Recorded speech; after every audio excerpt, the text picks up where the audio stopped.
Well, thank you very much, and it's rather good to have a Greek audience. As some of you may be aware, I've had a fair bit of internet traffic and email traffic with a variety of Greek people over the last few months, not to say business organisations and trade unions as well, because I have expressed, I think, some considerable concern about what's being done to Greece. And I frankly think what's being done to Greece is humiliating, disgusting, and plain wrong.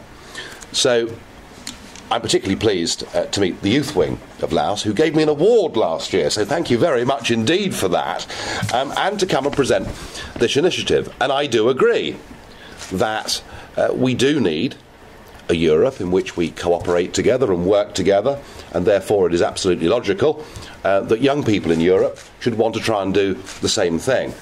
But I think we need to think a little bit further about what is Europe. What is the European Union? What has it become? And what do we want it to be? And we must remember the origins of this project. You know, two utterly ruinous and disastrous world wars, which you as Greeks know all about.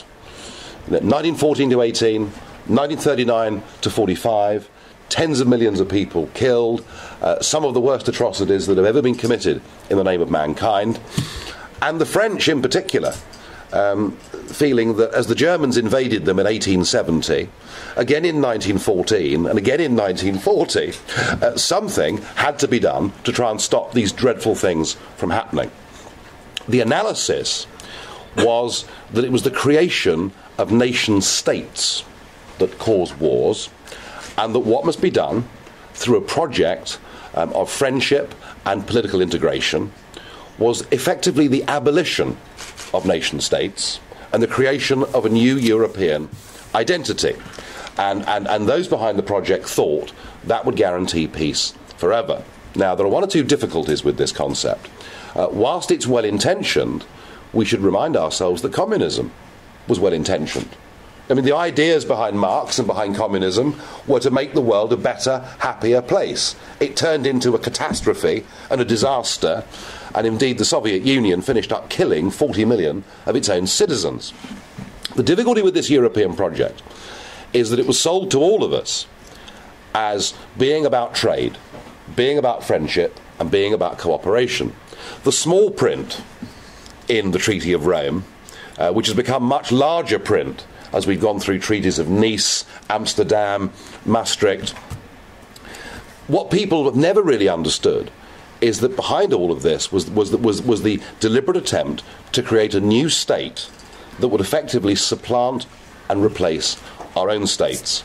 Now, this has all come to a head because of the euro crisis, and I believe that it's a matter of great regret that many countries such as Greece joined the euro in the first place. And what no one ever talks about is one of the reasons that Greece's public finances and Greece's public sector are in the state they're in is that you had 7 years in the euro.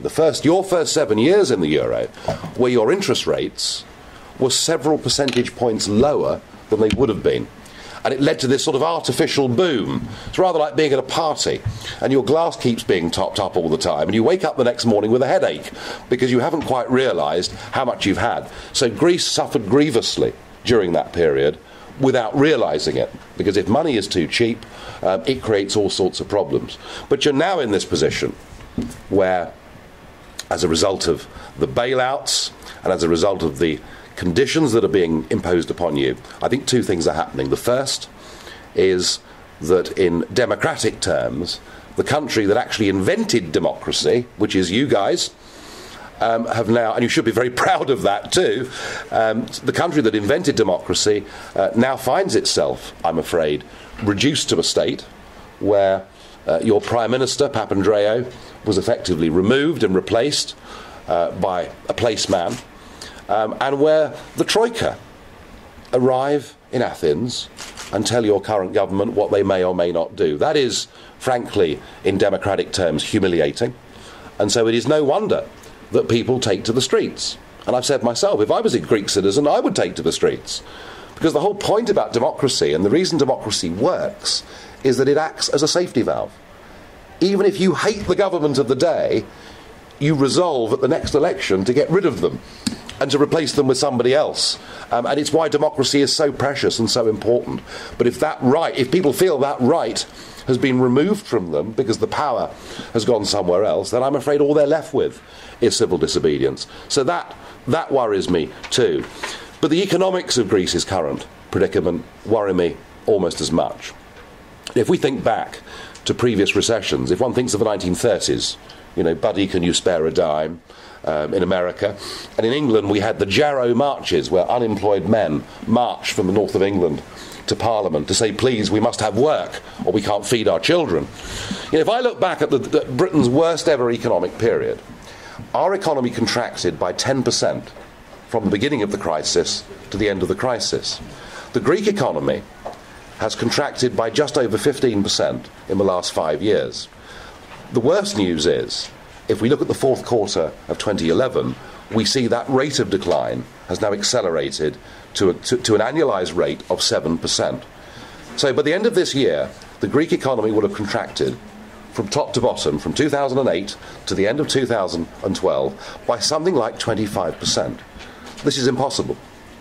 This is completely and utterly impossible. You already have 50% youth unemployment. 1 in 4 private businesses has gone bust.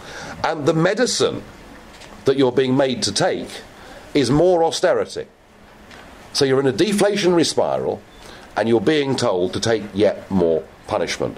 And this is happening because Merkel and Sarkozy and the others are desperate to preserve the euro and to preserve the European project.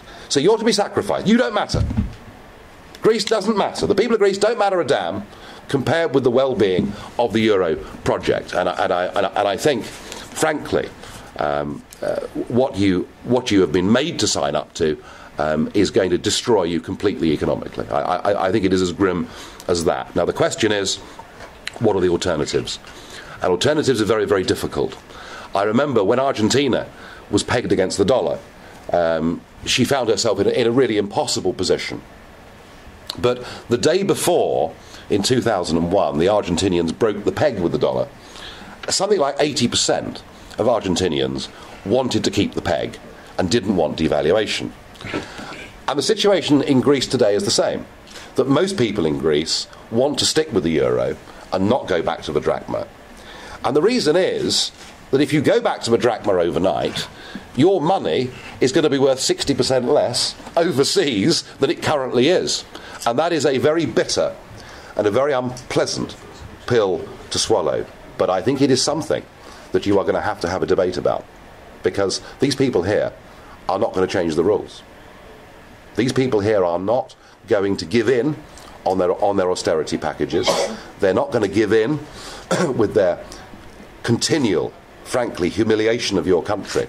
And I think you need to have a really big, proper debate about how you take the pain of devaluation. And it will be very, very painful. There's no easy way out of this for Greece. You are stuck in a bad place.